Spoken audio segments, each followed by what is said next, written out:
जय श्री कृष्णा। तो कैसे हैं आप लोग? उम्मीद करती हूँ अच्छे होंगे। एक बार फिर से स्वागत है आपका अपने चैनल में। आज की वीडियो में आप जानेंगे निर्जला एकादश की तिथियों के बारे में। हर साल कुल मिलाकर 24 एकादशियों के व्रत पड़ते हैं। इन 24 एकादशियों में से सबसे ज़्यादा निर्जला एकादशी का महत्व होता है। और हमारे धार्मिक धर्मों ग्रंथों के अनुसार अगर आप साल भर कोई भी एकादशी का व्रत नहीं करते तो एकमात्र निर्जला एकादशी का व्रत करने से साल भर की सभी एकादशियों का फल प्राप्त हो जाता है। ज्येष्ठ मास के शुक्ल पक्ष की एकादशी तिथि को निर्जला एकादशी कहते हैं। निर्जला एकादशी का व्रत रखने से मनुष्य पर भगवान विष्णु की असीम कृपा बनी रहती है और ऐसे मनुष्य को दीर्घायु और मोक्ष की प्राप्ति होती है। निर्जला एकादशी में जल पीना वर्जित होता है, इसीलिए इसे निर्जला एकादशी कहते हैं। निर्जला एकादशी का व्रत करने से धर्म, अर्थ, काम और मोक्ष की प्राप्ति होती है। निर्जला एकादशी के दिन ही गायत्री जयंती भी मनाई जाती है और इस बार निर्जला एकादशी की तिथि प्रारंभ होगी 17 जून सोमवार सुबह 4:44 से।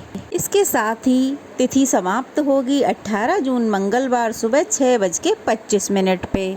और एकादशी के नियमों के अनुसार इस बार 18 जून को एकादशी का व्रत रखा जाएगा। इस दिन सर्वार्थ सिद्धि योग का निर्माण भी होगा। सर्वार्थ सिद्धि योग का समय इस दिन 5:24 से 6 बजे तक रहेगा।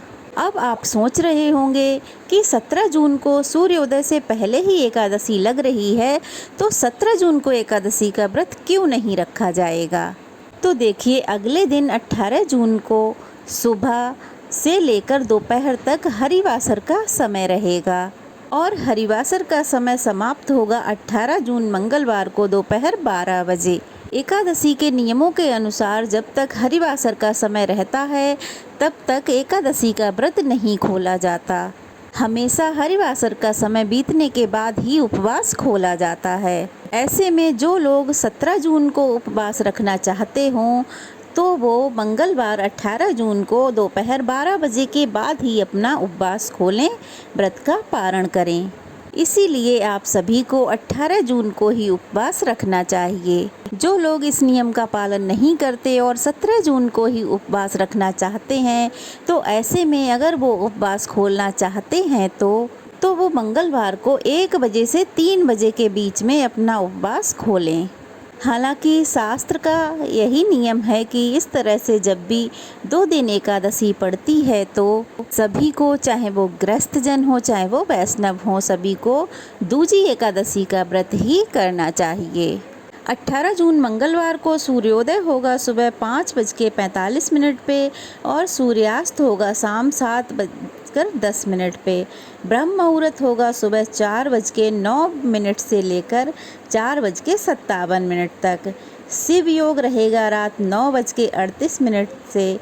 उसके बाद में सिद्धि योग प्रारंभ हो जाएगा।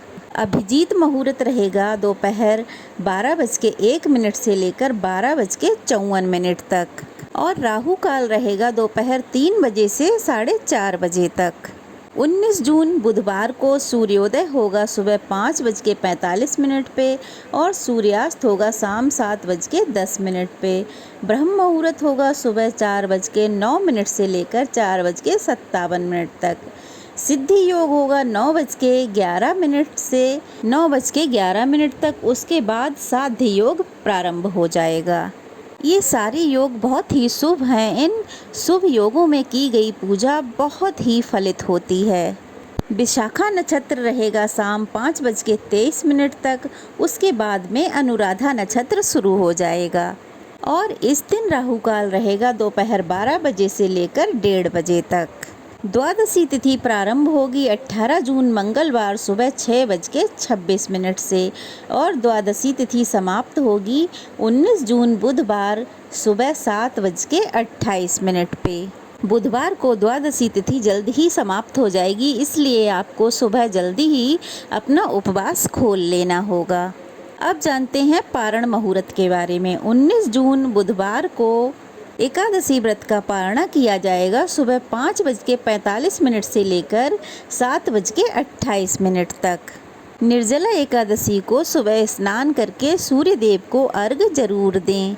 इसके बाद पीले वस्त्र धारण करके भगवान श्री हरि विष्णु की पूजा करें। व्रत रखना चाहते हो तो व्रत का संकल्प लें। यदि आप निर्जल व्रत रखना चाहते हैं तो निर्जल व्रत रखने का संकल्प लें, और यदि फलाहार ग्रहण करके व्रत रखना चाहते हैं तो फलाहार करने का संकल्प लें। भगवान विष्णु को तुलसी दल और पंचामृत अर्पित करें। भगवान विष्णु और माता लक्ष्मी के मंत्रों का जाप करें। निर्जल एकादशी का व्रत का संकल्प लेने के बाद आपको सूर्योदय से लेकर अगले दिन सूर्योदय तक जल की एक भी बूंद ग्रहण नहीं करनी होती है।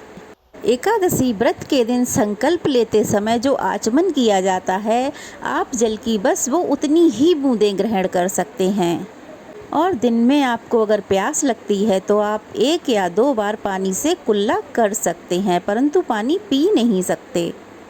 एकादशी व्रत के दिन दान का बहुत महत्व होता है, तो आप ज़रूरतमंदों को दान अवश्य करें ताकि आपको मनोवांछित फल की प्राप्ति हो सके, और ऐसा करने से पाप का नाश भी होता है।